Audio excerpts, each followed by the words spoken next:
103వ కీర్తన 5వ వచనం కలిసి చదువుదాం. పక్షిరాజు యవ్వనం వలె నీ యవ్వనము క్రొత్తదగుచుండునట్లు మేలుతో నీ హృదయమును తృప్తిపరుచున్నాడు. మళ్ళా చదువుదాం. పక్షిరాజు యవ్వనం వలె నీ యవ్వనము క్రొత్తదగుచుండునట్లు. దేవుడు దావీదు ద్వారా మనుషుని జీవితంలో ఉన్న దాదాపు 4 దశలు ఆయా కీర్తనల్లో పొందుపరిచిన సంగతి మనకు పరిచయం. మొదటిది బాల్య దశ, రెండవది యవ్వన దశ, మూడవది నడి వయస్సు, నాలుగవది వృద్ధాప్యం. 5 దశలు ఆయా కీర్తనల్లో అవి తెలియజేసే ఆధ్యాత్మికమైన అనుభవాన్ని గురించి కూడా ప్రస్తావించిన సంగతి ఎరుగుదాం. 103వ కీర్తనలో యవన దశను గురించి పక్షిరాజుతో పోల్చి పరిశుద్ధాత్మ దేవుడు ఇక్కడ మనకు జ్ఞాపకం చేస్తూ ఉన్నాడు. పక్షులలో ఏవ్స్ ఫ్యామిలీ లేదా ఫైలంలో ఈగల్ పక్షిరాజు అనేది ఉన్నతమైనది. It's the king of the birds. పక్షులన్నిట్లో ప్రముఖమైనది అని. కొత్త నిబంధనలో మనము కూడా యేసు ప్రభు యొక్క రక్తం ద్వారా కడగబడిన తర్వాత రాజులైన యాజక సమూహముగా యేసు ప్రభు రక్తం ద్వారా కడగబడి పరిశుద్ధపరచబడిన వారు రాజులైన యాజక సమూహముగా చేయబడ్డారు. ఎవరు యేసు ప్రభు ఎందుకు విశ్వాసం ఉంచలేదు, వారు ఇంకా అనుభవంలోనికి రాలేదు అని వాక్యం తెలియజేస్తుంది. Procrastination is a vital punishment if it is not properly dealt with. సరైన విధానంలో వాయిదా అనేది చూడకపోతే, పరిష్కరించకపోతే చాలా విపత్కరమైన పరిస్థితికి దారితీస్తుంది. దేంట్లోనైనా వాయిదా వేయొచ్చేమో కానీ రక్షణ తీర్మానం విషయంలో వాయిదా వేయకుండా ఉండటానికి ప్రయత్నించే ఇదే అనుకూల సమయం, ఇదే రక్షణ దినం. కనుక ప్రభువైన యేసునందు విశ్వాసం ఉంచుము, అప్పుడు మీరును మీ ఇంటి వారును రక్షణ పొందుదురు. రక్షణ పొందిన మనము పక్షిరాజు వలె యవన జీవితాల్లో క్రొత్తది. నాకు తెలిసి పక్షి జాతుల్లో ఒకే ఒక పక్షికి మాత్రమే యవన దశ 2 సార్లు వస్తుందంట. How good it would be if only human beings will be cherished with 2 occasions of the youthful age. యవన ప్రాయము మనిషికి 2 సార్లు వస్తే ఎంత బాగుండు అనుకునేవాళ్ళు ఎంతమంది ఉన్నారు? మీరున్నారో లేదు కానీ నేను మాత్రం ఉన్నా. కానీ ఖచ్చితంగా అంటే ముఖ్యమైనది ఏంటంటే అనారోగ్యం లేకుండా, ట్యాబ్లెట్లు వాడకుండా ఆరోగ్యంగా భద్రంగా ఉండే అవకాశం ఉంది. కనుక ప్రతి ఒక్కళ్ళు ఖచ్చితంగా యవన దశలో ఉండాలని అనుకుంటారు. ఈ పక్షికి మాత్రం లేదా పక్షిరాజుకి మాత్రమే యవన దశ 2 సార్లు. అందుకే మొదటిసారి వచ్చిపోయింది. ఇప్పుడు తిరిగి అది ఈకలన్నింటినీ విసర్జించి కొత్త ఈకలను తెచ్చుకొని క్రొత్త యవ్వనం అయిపోయింది. ప్రతి విశ్వాసి కూడా అలాగే ఉండాలని దేవుని యొక్క ఉద్దేశం. ఆ సంవత్సరం గతించిపోతుంది. ఇదిగో సమస్తమును క్రొత్తవాయను. ఏం కొత్తవైతే? కొత్త బట్టలు, కొత్త క్యాలెండర్లు, కొత్త మొటోవర్స్, కొత్త భోజనం, కొత్త కార్డ్స్, బహుశా కొత్త కేక్స్, పాత హృదయం. ఇవన్నీ కొత్తగా ఉండి పాత హృదయం ఉంటే అది కొత్త సంవత్సరం కాదేమో. అన్నీ పాతగుండి హృదయం కొత్తదైతే అదే కొత్త సంవత్సరం. అందుకే 51వ కీర్తనలో దావీదు అన్నాడు, స్థిరమైన మనస్సు నూతనముగా పుట్టించు. కనుక నూతన క్రైస్తవ జీవితం కొరకు పక్షిరాజు వల్ల ఎలాగుండాలి, అది ఎలాగుంటుంది? పక్షిరాజు అనే పదం ఇంగ్లీష్ బైబిల్ ప్రకారం దాదాపు 20 సార్లకు పైగానే బైబిల్లో ప్రస్తావించబడింది. 32వ అధ్యాయం ద్వితీయోపదేశకాండం మొదటిది, Deuteronomy chapter 32 verse 11. ద్వితీయోపదేశకాండం 32:11.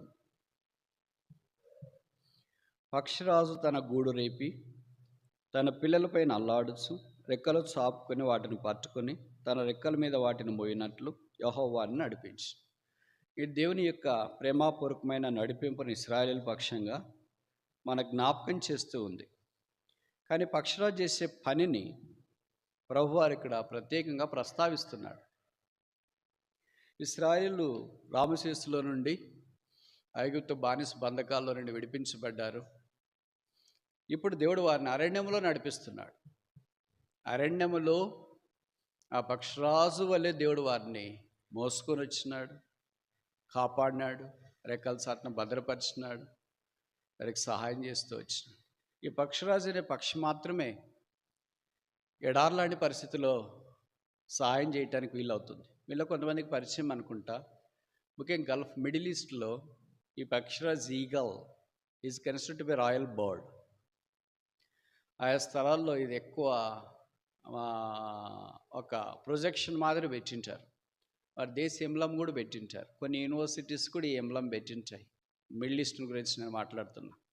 అంటే వాళ్ళకి పక్షిరాజు అంటే అంత ఇష్టము. ఎందుకంటే అది it can thrive, survive in extreme conditions, special in extreme weather conditions. ఎంత తీవ్రమైన ఎండ ఉన్నా బతకగలదు, ఎంత తీవ్రమైన చలి ఉన్నా బతకగలదు, ఎంత ఇసుక తుఫాను వచ్చినా బతకగలదు, ఎంత కష్టమైన పరిస్థితి వచ్చినా అది బతకగలదు.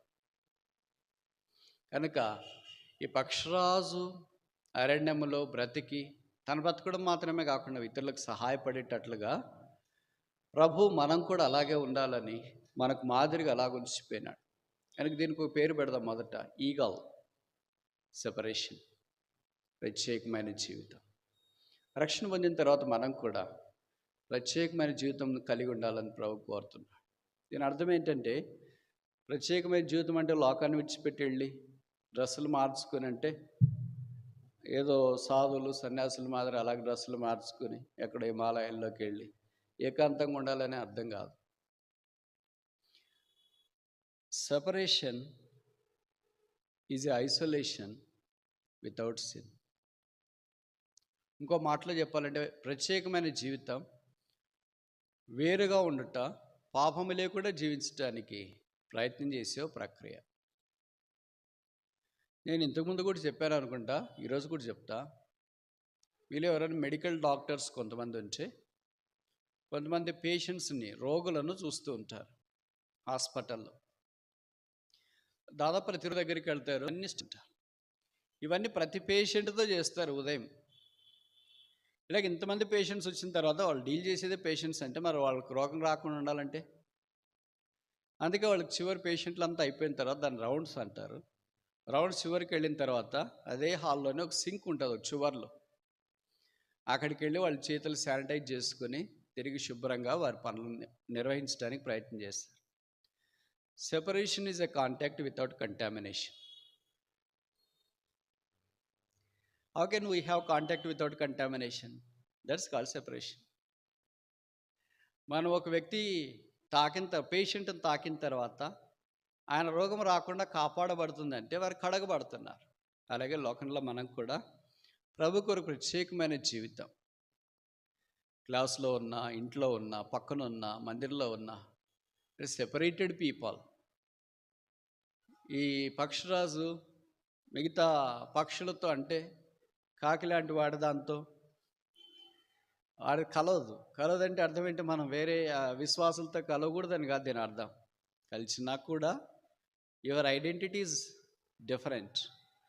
మీ ప్రత్యేకత మీకు ఉండే తీరాలి. మీరు ఆత్మీయంగా ఉన్నా, దైవికంగా ఉన్నా, దైవ కార్యక్రమాల్లో పాలు పొందుతున్నా, don't lose your identity. Keep your identity where you are. Your identity is your spirituality. If there is no identity, no spirituality. నీకు పలానా గుర్తింపు లేకపోతే ఇంకా ఆధ్యాత్మికమైన క్రైస్తవ జీవనంలోకి రాలేదేమో. రెండోది చూస్తామా? యోబు గ్రంథం 39 పక్షిరాజుని ఆజ్ఞకు లోబడి ఆకాశ వీధికి ఎక్కున, తన గూడు ఎత్తైన చోటును కట్టుకొననా, అది రాతి కొండ మీద నివసించును. ఐసోలేషన్. వీధులు, ఏ వీధులు అంటే ఏం చెప్తాం మనం? మొదటి వీధి, రెండో వీధి, మూడో వీధి, నాలుగో వీధి, పక్కన వీధి, వెనక వీధి, ముందు వీధి అని చెప్తాం. మీరు ఎవరైనా మీది ఏ వీధి అంటే ఈ వీధి అని చెప్పారా? ఏ వీధి? ఇక రాసే తెలుగు బైబిల్, తెలుగు చూసే వాళ్ళకి అర్థమవుతుంది. ఇంగ్లీష్ బైబిల్ చూసే పండితులకి నేను చెప్పే మాట అక్కడంతా కనపడకపోవచ్చు. ఏ వీధి అది? ఆకాశ వీధి. ఎవరన్నారు మిమ్మల్ని అడిగారనుకో ఏ వీధిలో ఉన్నారు మీరు అని, ఏం చెప్పాలా? ఆకాశ వీధి అని. ఆ మాట మనం చెప్పిన వీడియోని రా ఆకాశరామ్ అన్నా, నువ్వు ఎక్కడి నుండి వచ్చినావు? రాశాను మరి బైబిల్లో, ఆకాశ వీధిలో ఉంటాయి. ఎంత ఆశ్చర్యకరమైన సంగతి కదా ఇది. దాన్ని అదొకటే ఉంటుంది అక్కడ, అదొకటే వీధి, అదొకటే ఇల్లు, అదొకటే గూడు, అదొకటే ఉంటుంది. ఐసోలేషన్. అందుకే ఈ పక్షిరాజు ఒంటరిగానే ప్రయాణం చేస్తాం. చాలా సందర్భాల్లో మనం గుంపుగా ఉండటానికి ఇష్టపడతాం, ఒంటరిగా క్రైస్తవ జీవితం కొనసాగించడానికి కష్టపడతాం. గుంపుగా ఉన్నప్పుడు చాలా తేలిగ్గా ప్రార్థన బాగా వస్తుంది, సాక్ష్యం బాగా వస్తుంది, పాటలు బాగా వస్తాయి, ఆధ్యాత్మిక అంతా బాగుంటుంది. అలా కాకుండా ఒక్కళ్ళే ఉన్నప్పుడు ఒక్కళ్ళే వెళ్ళాలా, ఒక్కళ్ళే పని చేయాలా, ఒక్కళ్ళే ప్రభు కొరకు పరిచయం చేయాలంటే చాలా కష్టం అనిపిస్తుంది.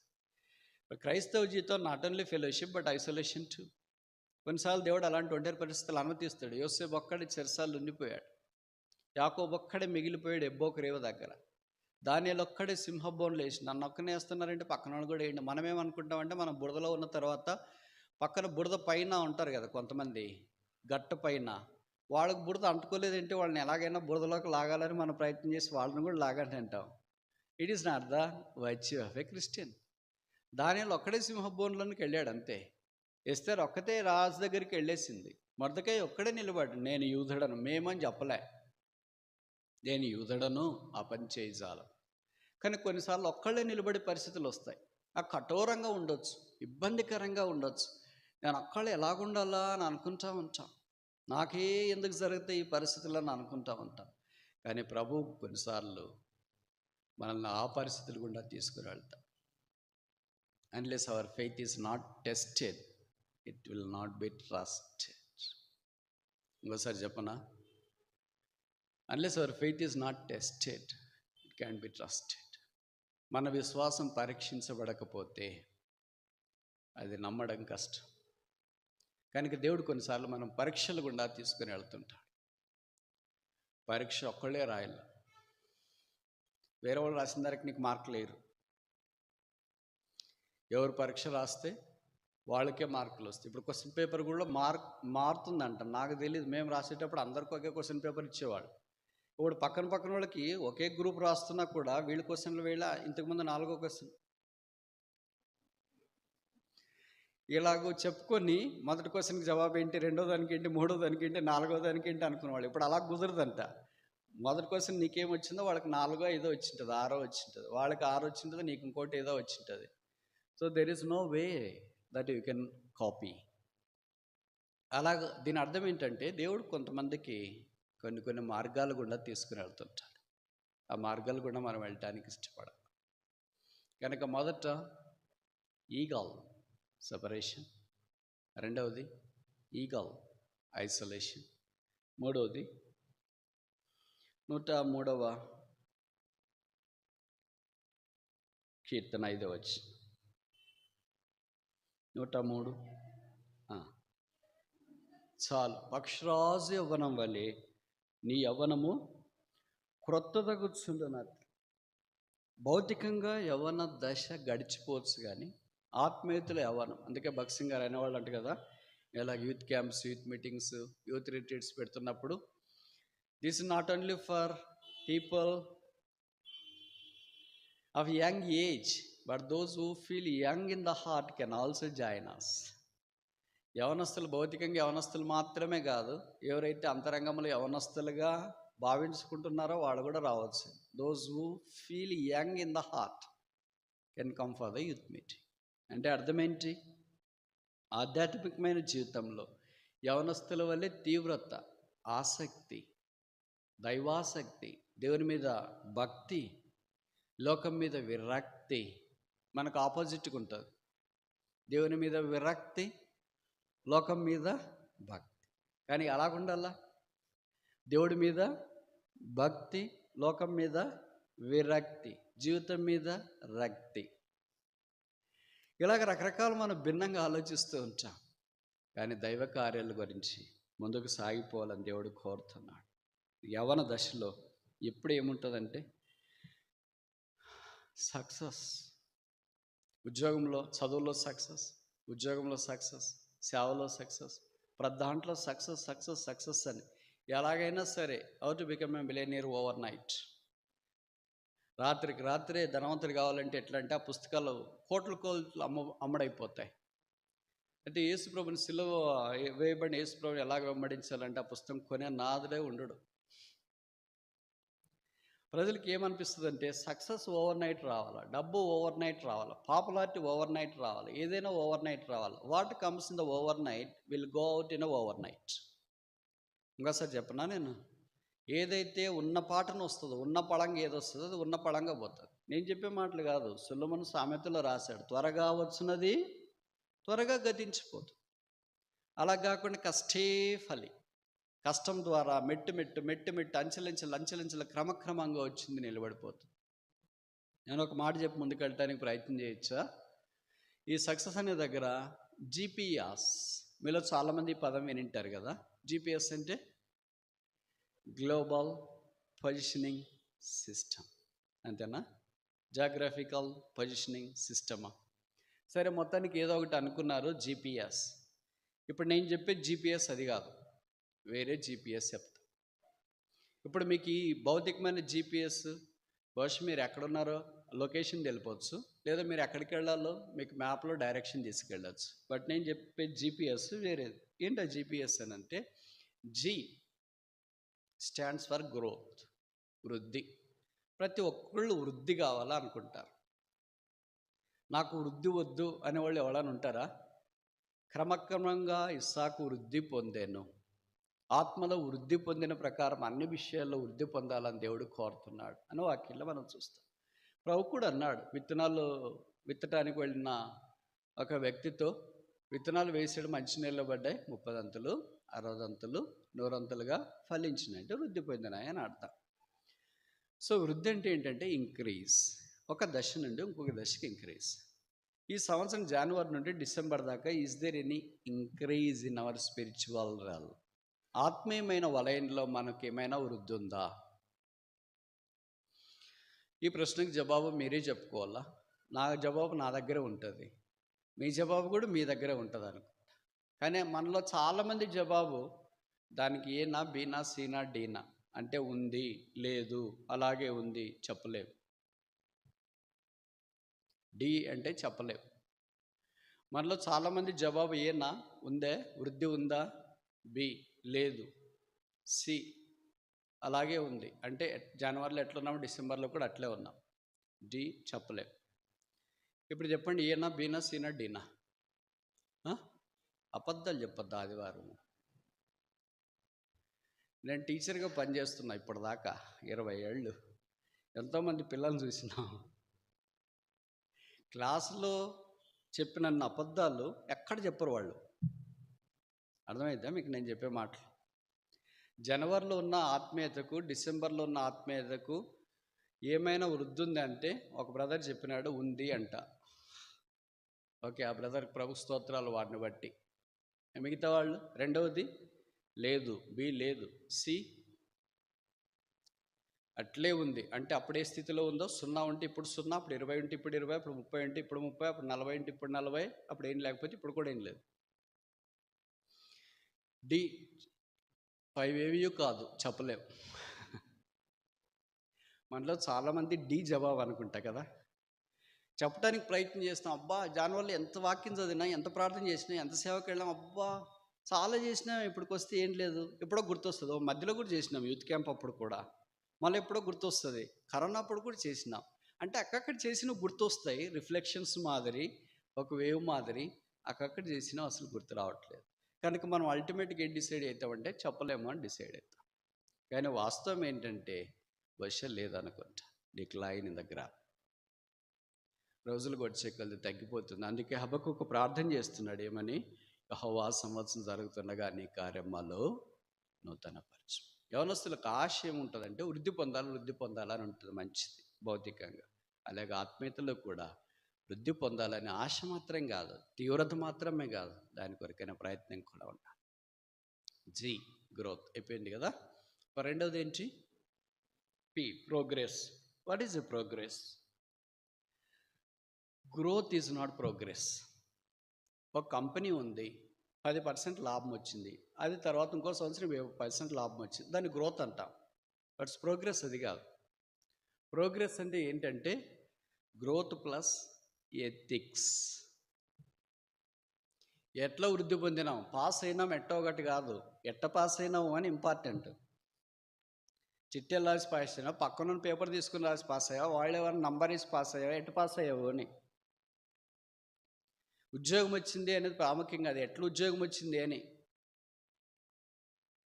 నేను చెప్పే మాటలు మీకు అర్థమవుతున్నాయి అనుకుంటా.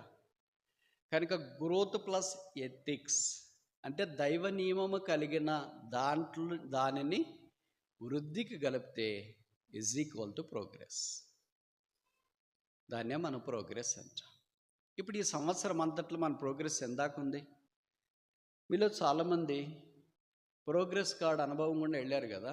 అప్పుడు సంవత్సరంకి ఒకసారి ఇచ్చేవాళ్ళు, ఇప్పుడు సెమిస్టర్కి ఒకసారి ఇస్తారా? ఇస్తున్నారా లేదా నాకు తెలియట్లేదు. ఒకడు ప్రోగ్రెస్ కార్డు ఇస్తే ఎక్కువ మార్కులు వచ్చిన పిల్లలకేమో అది చాలా శుభదినంగా ఉంటుంది. సాధారణ ఎక్కువ మందికి తక్కువ మార్కులు వస్తాయి. కానీ ఒకడు ప్రోగ్రెస్ కార్డు ఇస్తున్నారు అని హెచ్ఎం చెప్పినా ఎవరు చెప్పినా ఆ రోజు ఎగరగొట్టడానికి ట్రై చేస్తారు కదా స్కూలు. కానీ ఇంట్లో వాళ్ళకి ఫోన్ చేసి చెప్తారు ప్రోగ్రెస్ కార్డు ఇస్తున్నామని, తెలుస్తుందేమో అనే ఉద్దేశం చేత ఖచ్చితంగా ప్రోగ్రెస్ కార్డు తీసుకోవటానికన్నా వెళ్తారు. ఇప్పుడు ప్రభువు కూడా మనకి యూత్ మీటింగ్లోన ప్రోగ్రెస్ కార్డు ఇస్తున్నాడు. అంటే తీసుకోవటానికి ఎంతమంది రెడీ?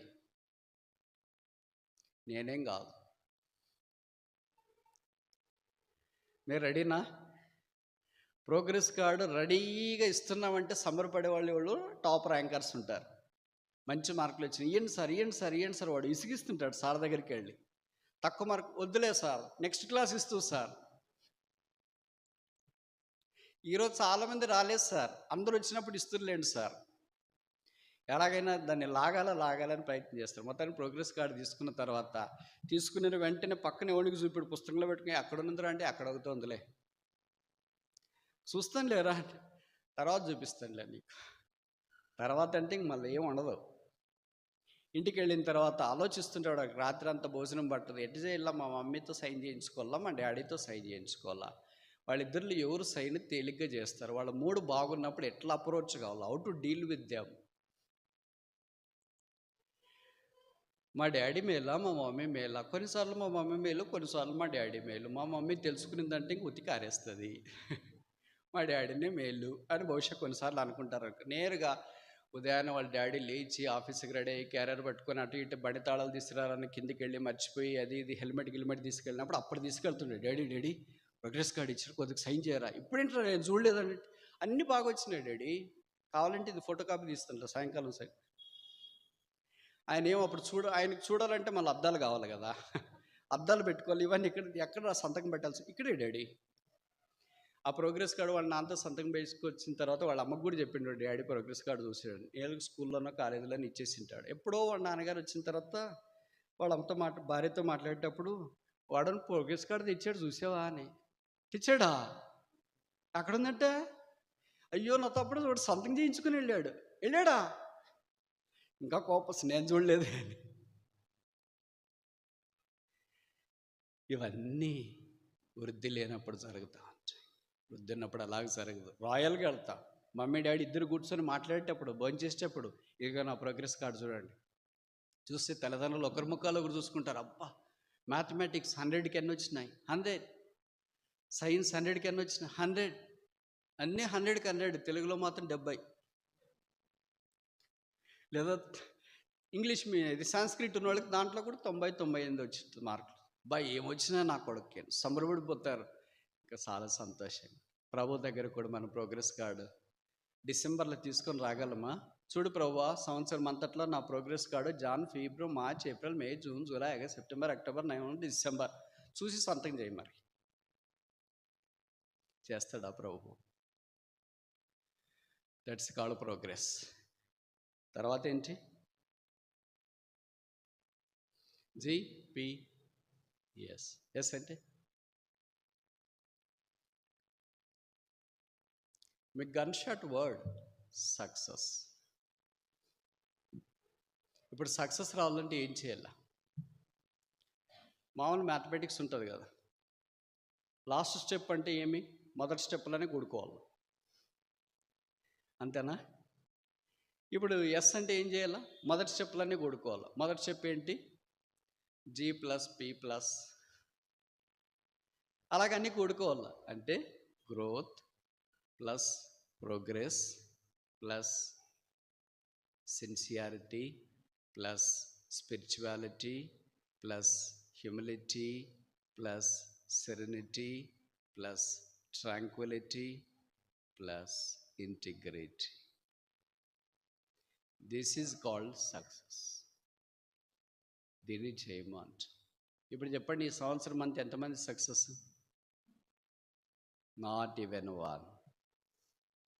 లోకపరంగా సక్సెస్ అంతా సక్సెస్ అనుకోవద్దండి, అదంతా తళుకు బెళుకులు. సక్సెస్ అంటే ఇది. దీంట్లో ఎంతమంది సక్సీడ్ అయ్యాం? ఏదో ఆత్మీయంగా బైబిల్ చదువుతున్నాం, ప్రార్థన చేసుకుంటున్నాం, వెళుతున్నాం, కానీ ఆత్మీయంగా వృద్ధి పొందినామా? మొదటిది. ఆత్మీయంగా దైవ నియమాలు పాటిస్తున్నామా? రెండవది. ఆత్మీయంగా హ్యూమిలిటీ, తగ్గింపు ఉందా? సిన్సియారిటీ ఉందా? విధేయత ఉందా? హానెస్టీ ఉందా? ఇవన్నీ అంచెలంచెలు చూసుకున్నప్పుడు జీపీఎస్ మనలో కార్యసిద్ధం అవుతుంది. అందుకే 103వ కీర్తన 5వ వచనంలో దావీదు అన్నాడు, పక్షిరాజు యవనం వలె నీ యవనము క్రొత్తదాగుతున్నాడు. యవనస్తులకి సక్సెస్ అంటే చాలా ఇష్టం. అలాగే క్రైస్తవులమైన మనం కూడా ఆధ్యాత్మికమైన వలయంలో, రంగములో సక్సెస్ పైన కనిపించే సక్సెస్ కాదు మనం అనుకునేది. అంతరంగంలో ప్రభు దగ్గర నా విధేయత ఎలాగుంది, నా ఇంటిగ్రిటీ ఎలాగుంది, నా సిన్సియారిటీ ఎలాగుంది, నా దైవ నియమాలు ఎలాగున్నాయి, నా దైవ కార్యక్రమం ఎలాగుంది, దానితో పాటు వృద్ధి పొందుతూ ఉంటే దీన్నే మనం సక్సెస్ అంటాం. ముగించక మన చివరిలో ఒక ప్రశ్న, మరి సంవత్సరం అంతట్లో మనం సక్సెస్సా ఫెయిల్యూర్? ఏమీ చెప్పలేమా? చాలాసార్లు సాతాడు మనల్ని ఈ జక్స్ట్ పొజిషన్లో పెడితే, శాండ్విచ్డ్ పొజిషన్లో, ఏమో చెప్పడానికి రాదు. ఒకసారేమో సక్సెస్, ఒకసారేమో ఓటమి, ఒకసారేమో పైన ఉన్నట్లుంటాం ఆధ్యాత్మిక వలయాల్లో, ఒకసారేమో కింద ఉన్నట్లుంటాం. చివరికి ఎక్కడికి తెలియమా అంటే బహుశా ఓడిపోయాం. ఈ పక్షిరాజు సెపరేటెడ్ బర్డ్, ప్రత్యేకించబడింది. రెండవది ఐసోలేటెడ్ బర్డ్, ఒంటరిగా ఉండటానికి కూడా ధైర్యం చేయగలిగేది. మూడవది ఏంటని? యవ్వనం క్రొత్తదగుతున్నట్లు, రెనోవేషన్, క్రొత్తదనంలోనికి రావాలని ప్రయత్నం చేస్తుంది. బయట మాత్రమే కాదు, దృష్టితో సహా. దాని కళ్ళు కూడా బాగా కనిపిస్తాయి, దాని ముక్కుతో సహా, దాని కాళ్ళతో సహా, దాని బలంతో సహా, దాని ఈగలతో సహా, దాని ఈకలతో సహా. అలాగే ఎవరి జనమా, ఈ సంవత్సరం చివరికి వచ్చినాం. పక్షరాజులే ప్రభువా, నన్ను పైనుండి కింద దాకా పూర్తిగా కడిగి పరిశుద్ధపరిచి నీ కొరకని యవ్వనముతో నన్ను వాడు. నాలో ఆధ్యాత్మికమైన విజయం నింపు. నీ కొరకు నన్ను వాడు. పడిపోయిన స్థలాలన్నింటిలో తిరిగి ప్రభు దగ్గరికి వస్తాం. ఎవరి దగ్గరికి వెళ్ళగలం? ఎవరు బాగు చేస్తారు? ఎవరు సహాయం చేస్తారు? ఎవరైనా మన వీక్నెస్ తీసుకొని నష్టపరచడానికి పూనుకునేవారు ఉంటారు, కానీ అయ్యో వీరు వీక్ ఉన్నారు కదా, వీరిని బలపరుస్తామని అనుకునేవాళ్ళు చాలా అరుదు. ఒక్క ప్రభువు మాత్రమే ఆ పని చేయగలడు. ఒక్క పరిశుద్ధాత్ముడు మాత్రమే ఆ పని చేయగలడు. ఒక్క వాక్యం మాత్రమే ఆ పని మనకు చేయగలదు. It will never eat dead things. సచ్చింది ఎప్పుడు తినదంట, అది చంపి తింటుంది. ఇంకోసారి చెప్పనా? It will never eat dead things. సచ్చింది ఎప్పుడు తినదు. ఏదైనా ఒక కోడి పిల్లను పట్టుకున్నా, ఒక పక్షిని పట్టుకున్నా, ఒక దేన్నైనా పట్టుకున్నా చంపి తింటుంది. అంటే అర్థం ఏంటంటే it feeds on the living things. జీవము గల దాని మీద అది బ్రతుకుతుంది. కాకి ఎప్పుడు బతికిన దాన్ని తినదు, సచ్చిందే తింటుంది. It loves the carcasses. శవాలు, చచ్చింది, సచ్చిన కుక్క, సచ్చిన పంది, సచ్చిన డాష్ అంటే ఎంత ఇష్టమో దానికి. దాని మీదే ఫీడ్ అవుతుంది, దాని మీద బతకాలను, దాని మీదే అలాగుంటుంది. చూడండి, కష్టం లేకుండా ఆధ్యాత్మికమైన జీవితంలో ప్రభు కొరకు నిలబడేది రాకుండా జరగదు. పక్షరాజు తనకు ఆహారం దొరకకపోయినా పస్తానే ఉంటుంది, కానీ చచ్చిందేనా. ఎంత కొండ మీదకైనా ఎగిరిపోయి ఉండగలుగుతుంది, కానీ చచ్చిన దాని కొరకు ప్రయత్నించేది. ఎంత కిందకైనా రాగలుగుతుంది, బ్రతికింది దొరుకుతుంది ప్రే అని అంటే, కానీ చచ్చింది మాత్రం పట్టించు. క్రైస్తవులు అలాగుంటే ఎంత బాగుంటారు. ఎంతకాలం మనం చచ్చిపోయిందంటే లోకము, పద్ధతులు, ఇవన్నీ దాని మీద ఆధారపడి జీవిస్తూ వచ్చిన. అందుకని మీకు తెలుసు కదా, సింహం వేటాడితే కానీ తినదు. కొన్ని వేటాడిన వాటి తర్వాత తినే ఉంటాయి. ఉదాహరణకి నక్క పొరపాటును కూడా జీవితంలో వేటాడదు. ఎవరన్నా వేటాడింటే దాని దగ్గర పోయి కాలో అదో ఇదో పిక్కను లాక్కొని తినేసి వెళ్ళిపోతాం. సింహం అలా కాదు, వేటాడి తింటుంది. అంటే అర్థం ఏంటంటే కష్టం ఫలితం. క్రీస్తు కొరకు జీవించాలి. సింహానికి ఒక సింహాసనం ఉండదు, అది ఎక్కడుంటే అదే సింహాసనం. మీరు ఎప్పుడైనా చూసినారా? సింహము ఈ కొండ మీద ఉంటుంది, ఈ పొదల్లో ఉంటుంది, ఈ చెట్టు దగ్గర ఉంటుంది, ఇది అక్కడ ఉంటుంది అని. ఎక్కడుంటే అక్కడే సింహాసనం. ప్రభువారు కూడా భూమి మీద ఉన్నప్పుడు యూదా గోత్రపు సింహం, పశువుల తొట్టులో ఉన్న సింహమే, దేవాలయంలో ఉన్న సింహమే, ఇంట్లో ఉన్న సింహమే, కొండ మీద ఉన్న సింహమే, సముద్ర తీరాన ఉన్న సింహమే, నది మీద ఉన్న సింహమే, దోణెలో ఉన్న సింహమే, మార్గంలో ప్రయాణం చేస్తున్న సింహమే. సింహం సెలువెక్కింది, అక్కడ సింహమే. సింహం సమాధిలోకి వెళ్ళింది, అక్కడ సింహమే. సింహం లేచి ఇప్పుడు ఎమ్మాయి గ్రామానికి నడిచిపోతుంది, అక్కడ సింహమే. సింహం 40 రోజులకి ఆరోహణమై పైకి వెళ్ళింది, అక్కడ సింహమే. సింహాసనం మీద ఆసీనుడయ్యాడు సింహం. సింహం సింహం యేసుక్రీస్తు ప్రభు కొరకు యవనస్తులుగా అలాగే జీవించాలని ప్రభు కోరుతున్నాడు. పక్షురాజు యవనం వలె నీ యవనము క్రొత్తదగుచున్నట్లు మేలుతో ఆయన నీ హృదయమును తృప్తిపరుచున్నాడు. ప్రార్థన.